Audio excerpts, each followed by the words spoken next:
seguidores radicales del Evangelio. Y a la vez comenzaban a ver mal a la Iglesia Católica, a la jerarquía católica. Los albigenses, ¿cuáles eran sus doctrinas?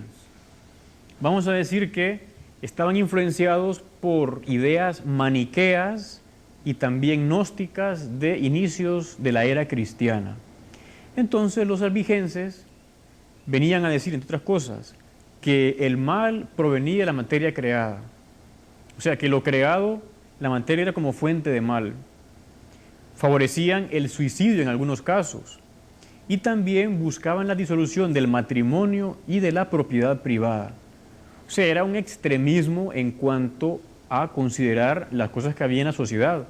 Veían como mal incluso la comida, la propiedad privada, como hemos visto, y a la vez el matrimonio.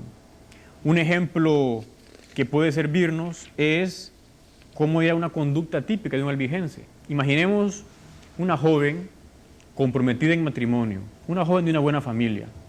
De repente un día comenzaba a decir que ella no quería comer ya comida ni carne, solo fruta. Y a la vez esta joven pues rompía su compromiso matrimonial con su novio. La boda que iba a realizarse ya no se realizaba. Y le preguntaban a sus padres, ¿pero qué pasa? ¿Por qué? Y comenzaba a decir ella, no, es que la comida envenena el alma. El matrimonio es algo malo. Las relaciones sexuales que transmiten la vida están transmitiendo, propagando el mal. Aquello asombraba a los padres. Los padres, ¿qué hacían? Intentaban hablar con ella, convencerla, decirle cosas. Ella se aferraba y seguía fiel a su maestro albigense. Los padres y el novio, a lo mejor, al ver que no conseguían nada como explicarle a ella, pues iban a ver a ese maestro albigense, el cual estaba cerrado en sus posiciones, y al final seguramente acabarían dándole una paliza a aquel maestro albigense, quemarían su casa, otros albigenses llegarían a ayudarle a él, y se armaba una completa batalla campal ahí en la ciudad, en esa población. También se daban otros abusos, y es que habían falsas denuncias de albigenses, y así los podían atacar o expulsarlos y quedarse con sus propiedades.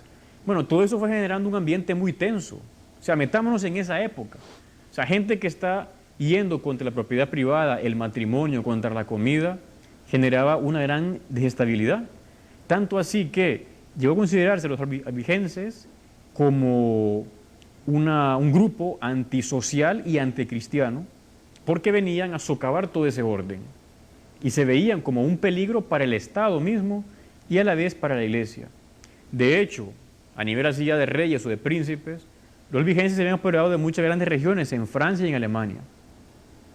Por eso se entiende en este ambiente o contexto, en el año 1205, hay un papa llamado Inocencio que él convocó una cruzada contra los albigenses, porque resulta que habían matado al legado papal, a un legado del papa que había excomulgado a un tal conde Raimundo de Montfort. Pues resulta que un siervo de este conde asesinó al legado papal. Este conde era pro-albigenses, era favorable a esas doctrinas albigenses, con lo cual ante la muerte de ese legado del papa, el papa manda esa cruzada para que se erradique ese mal que eran los albigenses. A la vez, un poco tiempo después, en el 1220, Federico II, emperador de Alemania, va a declarar que la herejía es delito de Estado y que el hereje debe ir a la hoguera. Lo dice así porque se da cuenta que era como la única manera en esa mentalidad de esa época de frenar ese gran desorden social que estaba generando la herejía o el grupo de los albigenses. Parece que también el derecho romano permitía la pena de muerte desde hacía siglos y en ese momento histórico de la Europa cristiana medieval.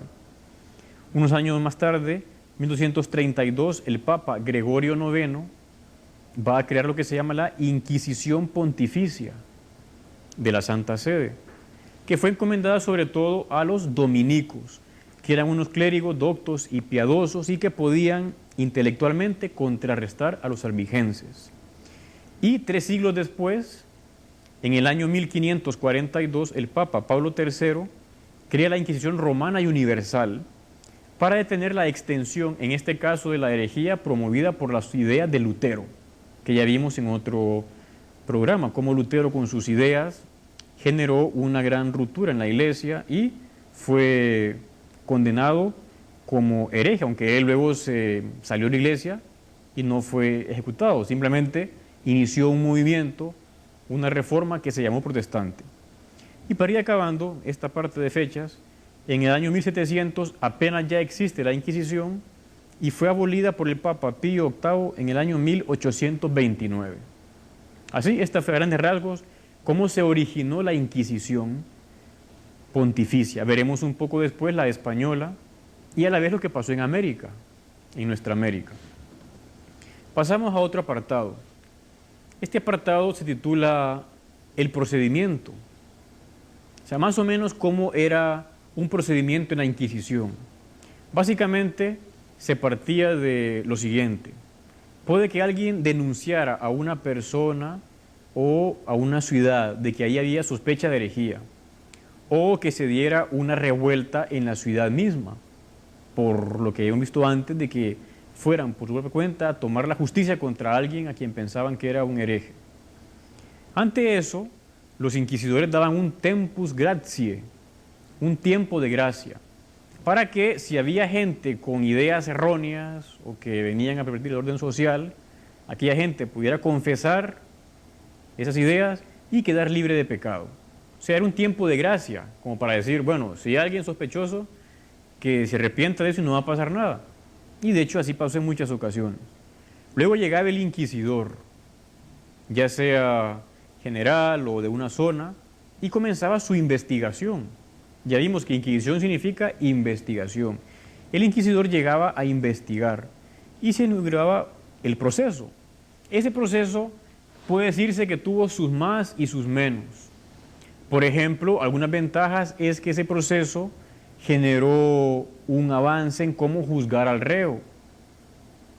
También se habla de que algunos reos a veces inventaban como motivos religiosos para ser juzgados por esos y ser transferidos a cárceles de la Inquisición. Parece que incluso en las cárceles de la Inquisición ellos estaban mejor. Algunos hasta inventaban eso, motivos religiosos para ser trasladados a esas cárceles. Parece que algún abuso que se dio es que no siempre se daba la posibilidad de un defensor aparte, externo del tribunal y otras cosas. O sea, tuvo sus más y sus menos el proceso en sí. Pero como ya vimos, en un dato aportado hace unos minutos, el 98% de los casos, en lo referido a la Inquisición española, terminaban en la absolución. O sea, muchísimas veces, generalmente la mayoría, el proceso que se iniciaba terminaba en la absolución. Ya sea porque se arrepentía o se veía que no había nada ahí, era absuelto. En todo caso, si él se arrepentía, se le daba una advertencia para que no siguiera con esas ideas y alguna penitencia más bien religiosa. Si no se arrepentía, era trasladado a la cárcel de la Inquisición, como ya he dicho. Luego, si él persistía y era contumaz en aquellas ideas, pues ahí sí, ya era llevado a ser ejecutado. Generalmente se daba ese proceso en el que el tribunal eclesiástico entregaba al poder civil, al poder civil o secular, para que aquel personaje fuera ajusticiado. Tampoco decimos que fue bueno ese procedimiento. Ahí los que estaban en esos tribunales tienen culpa en el sentido de participaron en esa muerte de un ser humano. Bien, otras ideas interesantes en este contexto es que en aquella época la tortura era como algo habitual para conseguir las confesiones. Puede que ahora nos choque eso, pero incluso en este siglo XXI y en el XX la tortura aún sigue. Pues en aquella época era como algo habitual para conseguir la prueba más grande que era la confesión. Estudios indican que en la Inquisición no se usó tanto ese instrumento, ese método de la tortura. Bien, esto así como de manera global en cuanto a la Inquisición, procedimiento y origen. Dedicamos unos minutos al tema de la Inquisición española. Esta Inquisición va a nacer allá por el siglo XV y se va a convertir en un tribunal del rey de España, una especie como de instrumento para mantener el absolutismo estatal y monárquico. Ya no será contra albigenses, más bien la española nace contra los judíos y musulmanes que eran sospechosos de una conversión ficticia al cristianismo. O sea que parecía que eran cristianos, pero no lo eran en el fondo, seguían siendo judíos, seguían siendo musulmanes. Pues en ese ambiente eso no era bien visto. Y el Estado quería tener un control sobre esas personas, crea la Inquisición. También se utilizó para frenar el avance de ideas sospechosas que venían a romper la unidad del Estado